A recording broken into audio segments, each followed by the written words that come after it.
You know what? Last week I did quite a bit of money talk, and interestingly enough, it actually got quite a bit of play. But that doesn't mean that I'm going to do money talk for the entirety of this episode, because this episode is actually about relationships. To be more specific, relationship drama. Because there's been quite a bit of some, and I kind of need to get to the bottom of it because some people's perceptions seem to be going in a very, very interesting direction.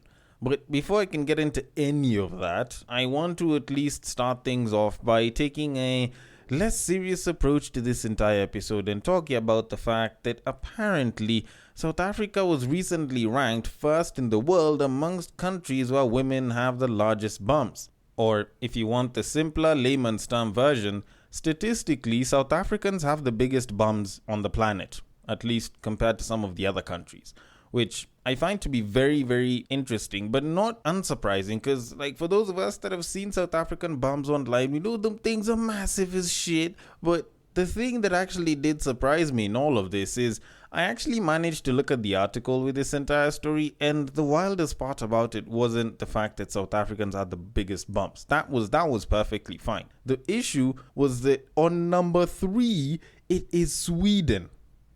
Sweden of all places. Who the fuck was doing this study? Because I have questions. Who the fuck decided to put Sweden on this study? I've never sat back looking at bum photos and bum videos online or on social media and suddenly looked at one and thought to myself, that's an amazing looking piece of Swedish ass. The royal penis is clean, Your Highness. And I say this as a connoisseur of the derriere. Like, it's not like I have anything against Sweden or Swedish people. I actually think that if you meet a couple of them, you actually find out that they're particularly nice human beings, provided they're not being racist. But with that said, the thought that they could be ranked number 3 amongst people with the largest bums just seems a little bit hard to fathom. But anyways, instead of reading the entire article because it's a bunch of words, I'm just going to read the caption that I saw with this story on social media, which says, and I quote, "Data collected by market research company GitNux detailed the average hip size for women in 17 countries, which usually corresponds to how big their buttocks are. South Africa took the top spot with an average hip size of 41.73 inches, followed by Argentina at 41 inches, and perhaps surprisingly, Sweden at 40.9 inches. Brazil, long considered the world capital of big rear ends, was not included in the data set." End quote. Now, the way I look at it, first of all, not including Brazil was almost sacrilege. Like, people go for something called a BBL. The first B in BBL is Brazilian. So to think that the Brazilians were not included in this data set is almost sacrilege, because how exactly are the South Africans going to compare to anything? Although then again, I have seen photos of South African women with massive hips and super huge bums, and I can say for a fact, South Africans probably beat the Brazilians. Not that I've been looking at Brazilians, but because I know there are women who try to get bums as big as South Africans through BBLs and still fail. Like, I've seen South African women whose hip sizes in comparison to their waist size is literally like a bottle of cognac, and the top of the bottle where, like, you put the cork in and shit. Like, you look at it and it's like such a tiny ass waist and massive ass hips and like legs and a booty and shit. But granted, considering that this data was collected from only 17 countries, I feel like it's very inaccurate, because as someone who's spent all of his life in East Africa, I know that there's massive ass bums, and even though I haven't been to Brazil or South Africa, I know that we have particularly big bums ourselves. Like, I know Ghana's doing pretty well in the bum department. I know Uganda's doing pretty well. Tanzania is doing amazing. Rwanda is doing great. And hell, even Kenyan babes. Like, we used to hate on women from central Kenya, but I don't know what bale they came out from. Or maybe it's a Gen Z and late millennial thing. Or maybe if it's, whatever it is that people are eating. But yo, they have booty for days nowadays. Although, then again, I need to kind of end this topic, because I know if it was up to me, I'd have probably done an entire episode on ass alone, and I have other things to talk about. So let me just start things in a much better way by saying, welcome to the Breakdown Podcast, where I talk about love, sex, and relationships from a guy's perspective, as well as a bunch of other guy shit. The man on the mic is a man who may find it hard to breathe if you have that asthma. He's a man who likes his women the same exact way he likes his yogurt. It is none other than your tall, dark, and mildly handsome man, Sir Denver B. This episode has started with just about as much ass to make a tit guy feel neglected. And honestly, if anything, I feel like as an ass man, I probably enjoy talking about ass a lot more than I probably should. But for what it's worth, ass isn't everything for me. I do look for other things in women, like, tits. Or, that other thing that they usually say they have on the inside. Personality. That's it. So, like a Swedish person's bum, let me leave that behind and move on, because I have an entire episode and I've barely said fuck all about it. But first of all, before I can do anything, thank you so much for listening to the podcast. I hope you listened all the way till the end. And if, at least you don't learn something, I hope at least you can get entertained. Either way, if you do want to say something, give your feedback, or propose a topic to discuss on the podcast, then the place to send it to is at The Break Time Podcast on Facebook, at The Break Time _podcast on IG, and at Bagaka the D on X. The DMs are always open, and I will be more than happy to take it from there and handle it accordingly. And if you didn't manage to pick up on the spellings of any of those, I usually have all of the links down in the description.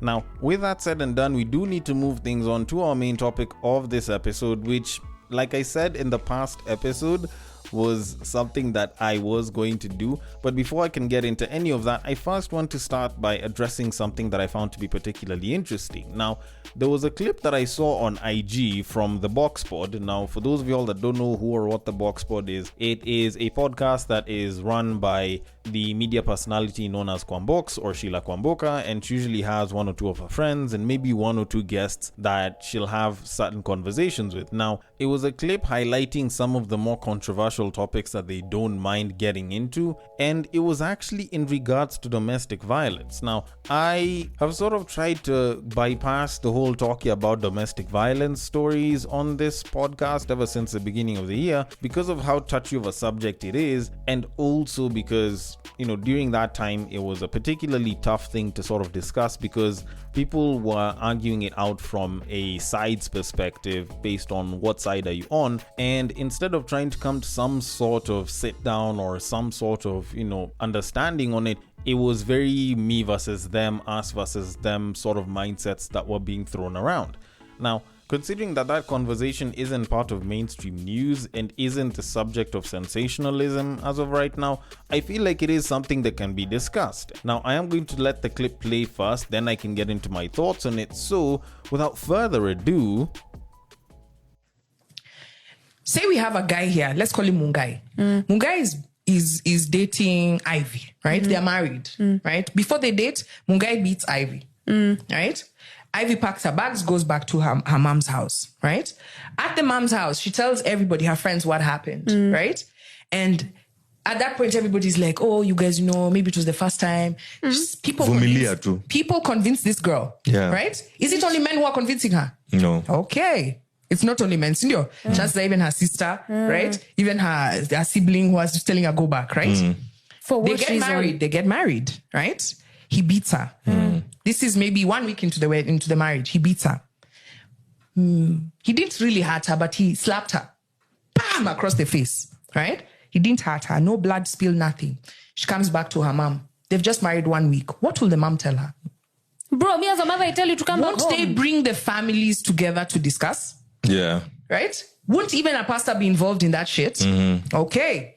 Is it only men who are on that table? No, it's everybody. It's a community. It's the whole family. Right.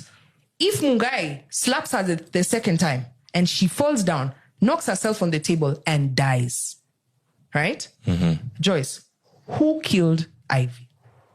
Definitely not me, because I'm not going to tell Ivy to go back. I'm asking, in this scenario, who killed Ivy? Everyone. Exactly. Okay. Now, this does raise a couple of things for me. First of all, do I agree that everyone killed her? No.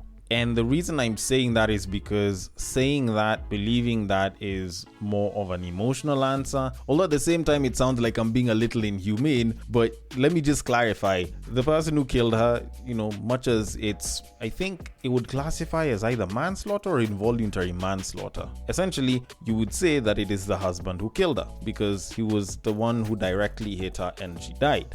But you can still say that all the people that told her to go back did carry some level of responsibility behind it, because if it wasn't for them, then probably she wouldn't have gone back. But still, at the same time, considering that there are people who have some level of Stockholm syndrome, sometimes whether you tell them or you don't, they were going to go back either way. And much as I'm trying to say that all of us, or at least everyone, is accountable here, doesn't mean that I'm victim blaming. I am simply saying that at the end of the day, this is a sane person with a sound mind who can still, say, no, I'm not going back. But all in all, I am going to take her out of this and talk about the people that gave this advice and say go back, because they're the ones that I actually wanted to talk about. Now, if there's one thing that I've learned from the, say, 4.5, nearly 5 years of talking about relationships from a more serious angle, as opposed to the jokerish one I started with, it's that you cannot throw a blanket solution to a problem that affects people in relationships. And unfortunately, there's a lot of people that do that. It's something that used to be done way back in the day. It's something that's still done to this day and age by a lot of older people.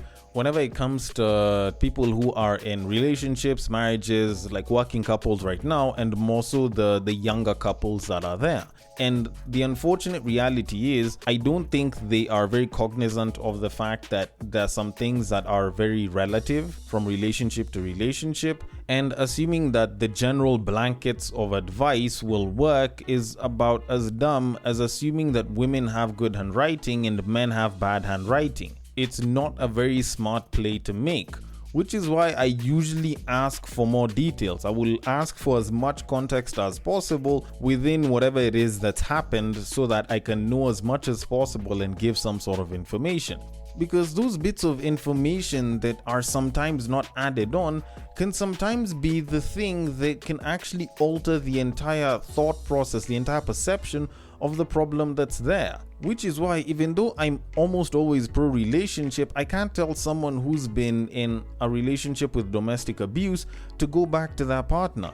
I will leave that mostly to them, but I'll tell them that it probably might not be a good idea.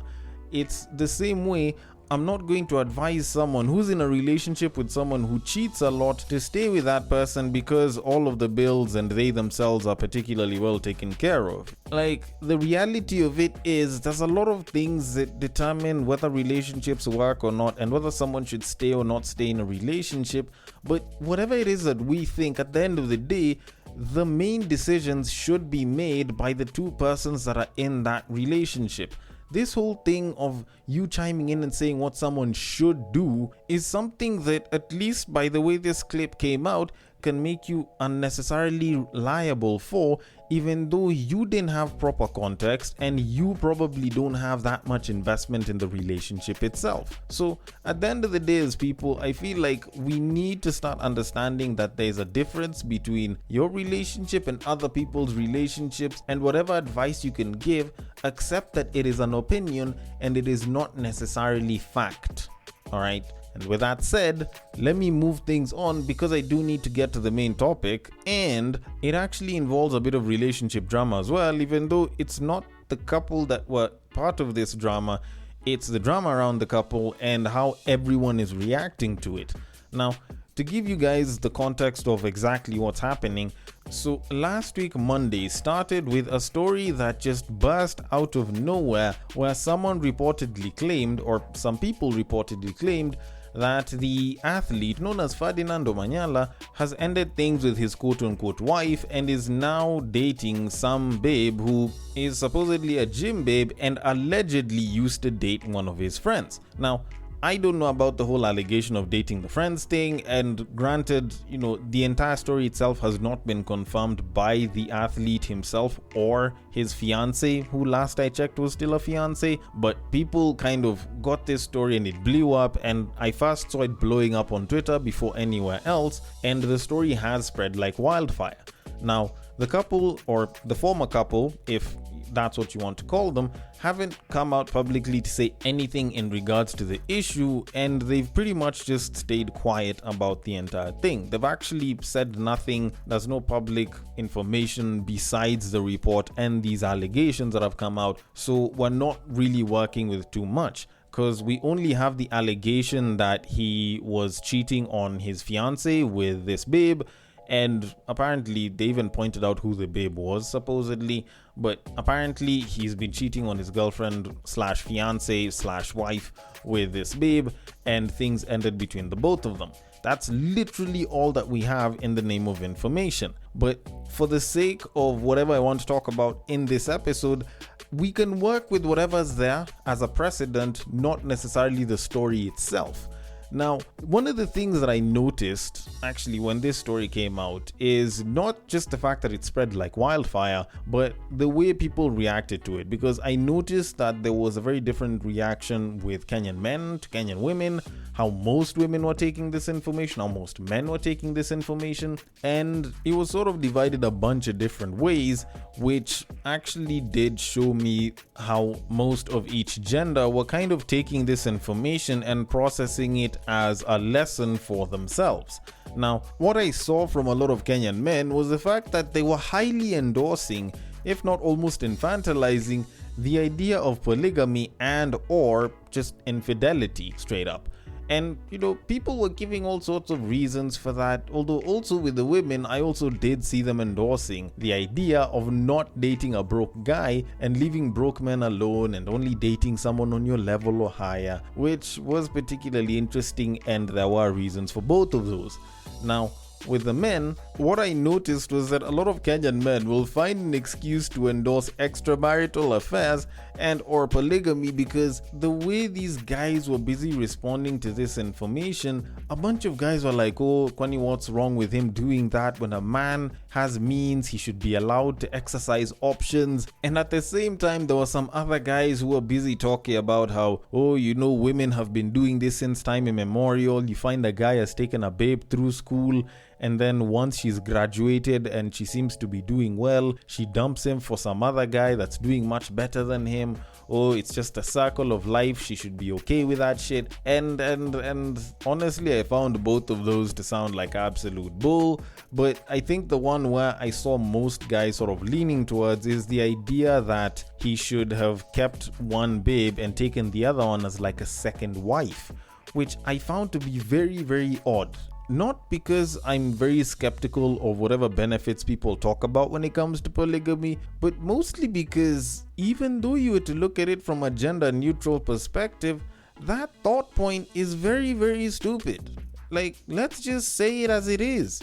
Because the only reason that guys are siding with this entire thing is the fact that they can justify it with the fact that he's a Luya man and Luyas are very polygamous, and because he's a guy, so he should be allowed to be polygamous, and he's the guy that seems to be doing pretty well. It's not the babe who's doing pretty well and the guy put in the work, it's the guy who's doing well, and the babe went and put in the work and sacrificed a bunch of shit, and now the guy's doing alright. Because let's be very honest, regardless of what gender you are, if you put in the work to help your partner come up, and now they're doing great, they're widely known, they have all of this, national, regional, possibly even global recognition, and then they suddenly want to get someone else from your gender side because they want to take them up as another partner, would you be particularly comfortable with that shit?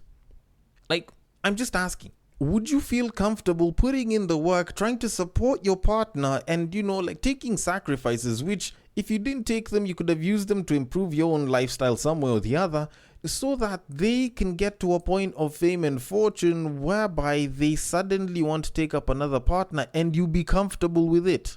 Would you ever put in that sort of effort to try and help the dude or the chick?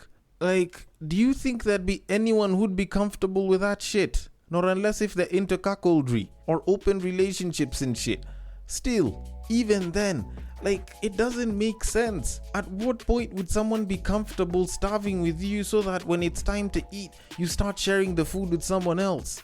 That shit doesn't carry any weight. It makes zero fucking sense. The people that are trying to justify this shit are just guys who are very pro-polygamy or very okay with having affairs outside of the person that you've made the promise to commit to. This was an absolutely shitty take.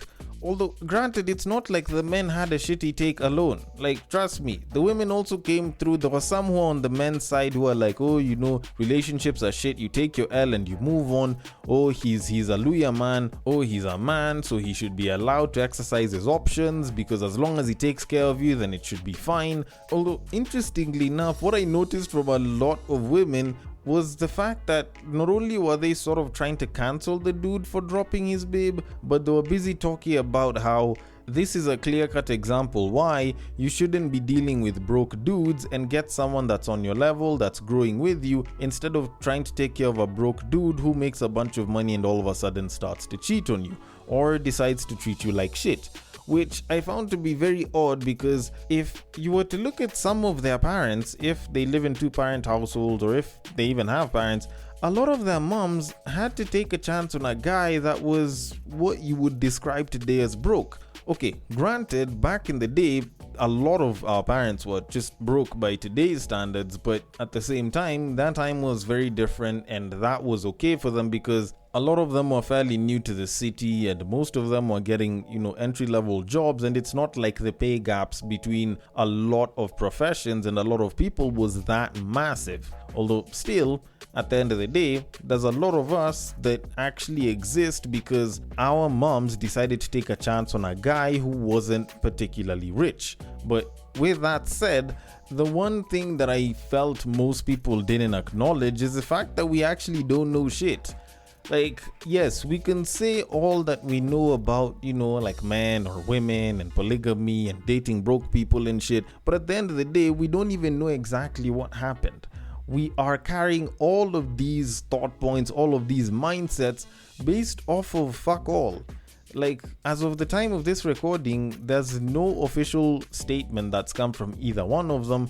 There's nothing that has come out publicly from them or people that they're directly affiliated with stating exactly what happened or, something even in relation to this entire story. But you're finding that people are coming up with all of these ideas based off of this assumption that things have ended because it's the guy that kicked out the babe for this other babe.